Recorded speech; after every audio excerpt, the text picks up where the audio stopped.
don't scare me, but you should fear me. The sun is setting, don't trust your hearing. You made a monster, I'm your imposter. Go ahead and wander, but don't trust the water. Hey guys, and welcome back to the channel. Today I'm back with another true crime video, and we are going to be doing the story of Peach Black Afro. Now, if you are new to the channel, I try to do these videos every single week, so definitely check out the playlist. I've done a couple already, and I will be doing more in the near future. Now, without wasting any more time, let's dive into today's video. Today's video takes us to Johannesburg, South Africa. Thulani Ngcobo, better known as Peach Black Afro, was born in 1979 in Orlando East, Soweto, Johannesburg.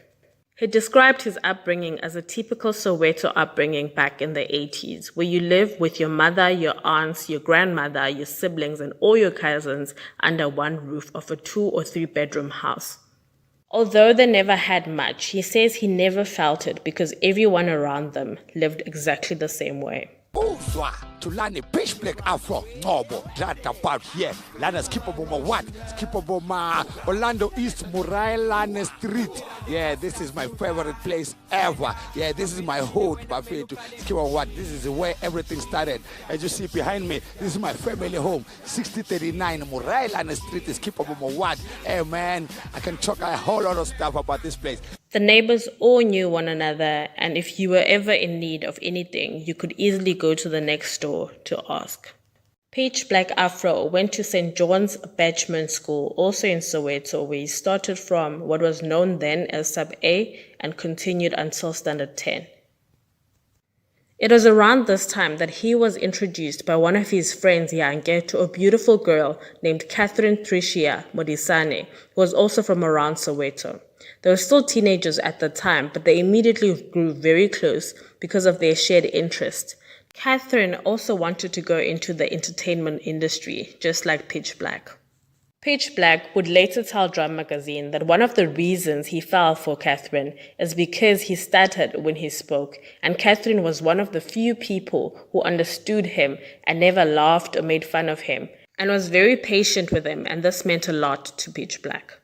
After completing matric, because he did not have money to study further in a higher institution, he decided that he would enroll at YMCA, which is a Christian youth development organization. YMCA offered the youth with a wide range of skill sets, but this was not the only objective. One of the main things was to try to get the youth off the streets, especially in township settings.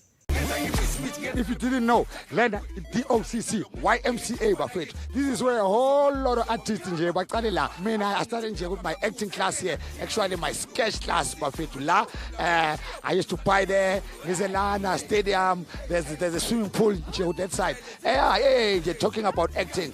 With my first acting class, I was a 3 because of my stuttering problem. But I went, you shut up because you're going to be wasting our time. No good to win. No good to win. No more, and not. This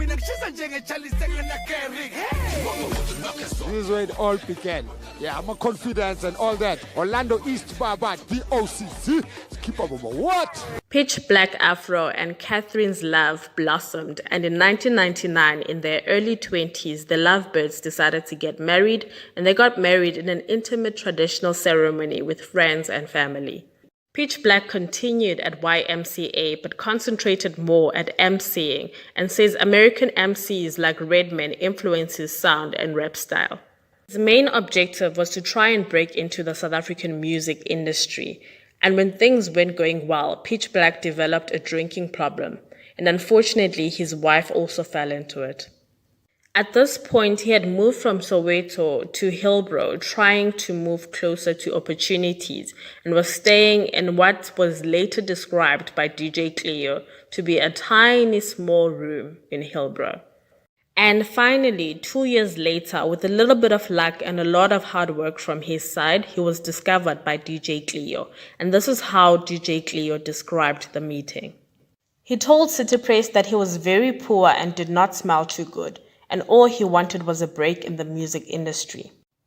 He went on to say that he was amazed by Peach Black's talent and passion for music and decided to move him and his family into a townhouse. He gave them furniture and a fridge and in 2004 his career blossomed when he released his smash hit Mandofondofo from his successful debut album Styling Jar. After releasing Ndofondofo, he released another single from the same album, which immediately became a hit as well, which was Pitch Black Afro.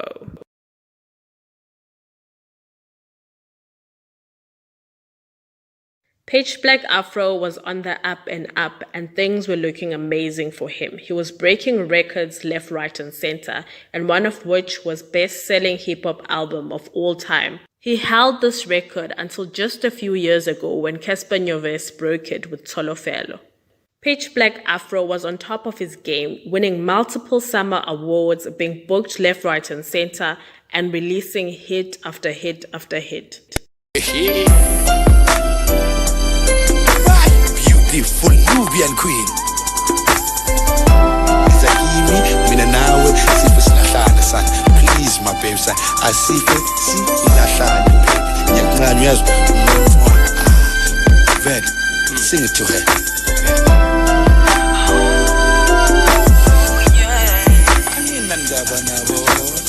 Shubdubidada my baby, uyazi ngiyakuncane. Pelelo magama avele abembalwa. My flower, before ngokuthinta ngithatha ishower.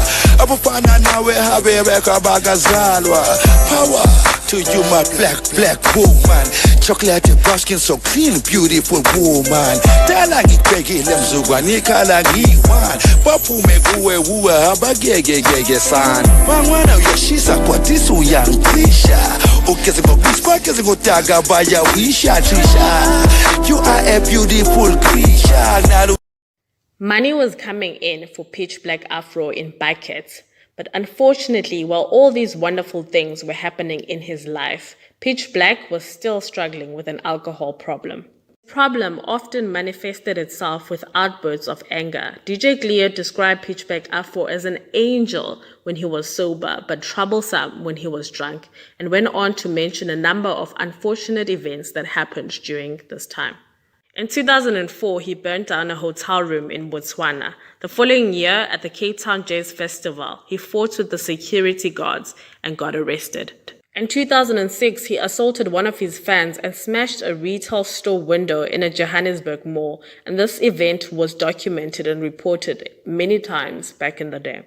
His alcohol problem was really pulling him back, and DJ Cleo said that he tried with the record label many times to help him, but it would be fine for a short while, and he'd find himself back at square one again.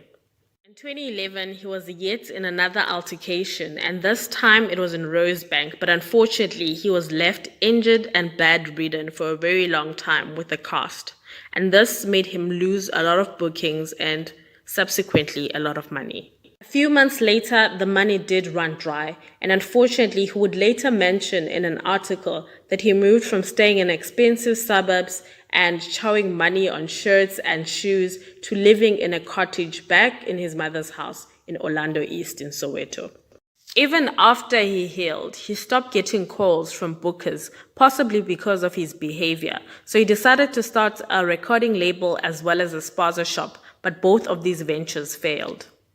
Please kindly check for part 2. It's in the description box. You'll also find it in the playlist. It's going to be the video right after this one. Thank you so much.